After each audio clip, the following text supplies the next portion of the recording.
O senhor me falou que não pode, que você responde por crime cívico criminal se eu viajar no colo. Mas você também está infringindo uma lei se você não coloca... Deixa eu terminar de falar. Não, a senhora não vai terminar de falar mais. Deixa eu falar mais. Resolve isso, porque eu não... Então, o que aconteceu foi o seguinte. Quando uma pessoa com deficiência vai viajar, ela precisa de preencher uma documentação, no qual essa documentação permite o desconto no valor da passagem aérea do seu acompanhante e permite também que a companhia aérea saiba que naquele voo há uma pessoa com deficiência. E esse documento foi preenchido por mim e aprovado pela companhia aérea. No momento do check-in, eu me apresentei no balcão e fiz todos os trâmites em relação à minha cadeira de rodas. E aí, para quem não sabe, quando essa compra é feita, via telefone ou na loja presencial. Então, a gente não tem a opção de marcação de assento do acompanhante. Ok. Cheguei no check-in e foi me dado um assento no qual não era nas fileiras prioritárias. E aí eu fiz o questionamento. Além disso, eu tenho uma deficiência física que gera fraqueza muscular.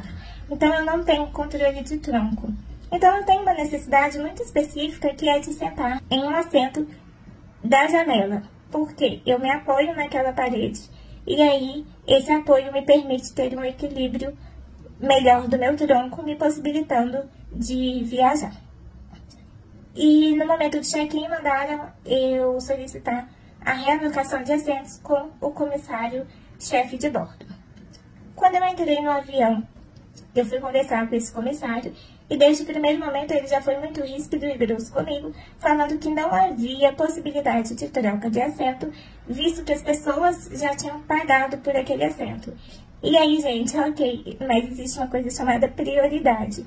E não há objeção nenhuma que as companhias aéreas vendam estes assentos. Porém, quando há uma demanda de pessoa com deficiência, a companhia aérea é obrigada a realocar essas pessoas sem deficiência, que estão nos assentos prioritários, para um assento da mesma classe. Caso não haja disponibilidade de assentos da mesma classe, a companhia aérea precisa de fazer o reembolso financeiro. Ok.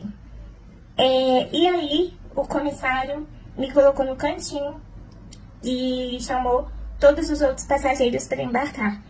E aí ele infringiu outra lei, porque a pessoa com deficiência tem a obrigatoriedade de embarcar primeiro, antes de todo e qualquer passageiro. No voo havia outras 2 pessoas com deficiência, e inclusive eu tenho o depoimento de um deles, mas nenhum foi realocado nas fileiras prioritárias deste avião. Ok. Eu esperei o embarque de todos os passageiros e, enquanto isso, o comissário mandava outros profissionais conversarem comigo, visto que era nítido a sua falta de paciência, e os outros profissionais foram muito educados comigo, mas todos eles falavam que não havia possibilidade de realocação, uma vez que não foi permitido. E aí, passado 25 minutos, meia hora, todos os passageiros já tinham embarcado. Eu entrei dentro do avião, com a minha cadeira de rodas, pedindo por uma solução. E o comissário falou, então, que ele poderia realocar somente o meu assento, mas que eu deveria viajar longe do assento da minha acompanhante. E aí ele está infringindo outra lei, porque é obrigatório o acompanhante viajar ao lado da pessoa com deficiência. E fora que, além da obrigatoriedade, como eu já disse, eu tenho fraqueza muscular e eu preciso de uma pessoa ao meu lado para me dar um suporte no pescoço, senão a minha cabeça cai na hora da decolagem. E aí eu falei com ele que não havia essa possibilidade de eu voar longe do meu acompanhante. E aí ele falou que então eu não iria viajar, que eu poderia me retirar do avião, que eu não iria seguir naquele voo. E aí foi quando eu falei com ele que eu até poderia embarcar no meu assento destinado lá no check-in. Porém, eu iria no colo da minha mãe, porque era um assento que eu não conseguiria sentar sozinha. E eu sei que isso não pode acontecer, gente. Eu sei que o embarque no colo é somente para crianças até 2 anos de idade. Mas aí, eu falei isso com ele justamente porque ele estava questionando que se ele deixasse eu embarcar no colo, ele estaria infringindo uma lei. E aí foi aquela parte do vídeo que eu falo, poxa, se eu viajo no colo, o senhor responde por um processo cívico criminal.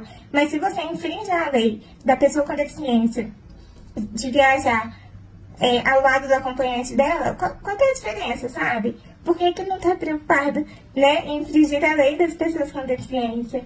E aí foi o momento que ele me mandou sutilmente calar a boca. Ele interrompeu a minha fala e falou, não, você não vai falar mais nada. E aí, nessa hora, todos os passageiros estavam ouvindo, eu passei por um constrangimento muito grande, uma humilhação. Ele falava que era só eu ir amarrada num cinto, que eu conseguiria ficar no assento, e eu tinha que explicar milhares de vezes sobre a minha deficiência na frente de todo mundo.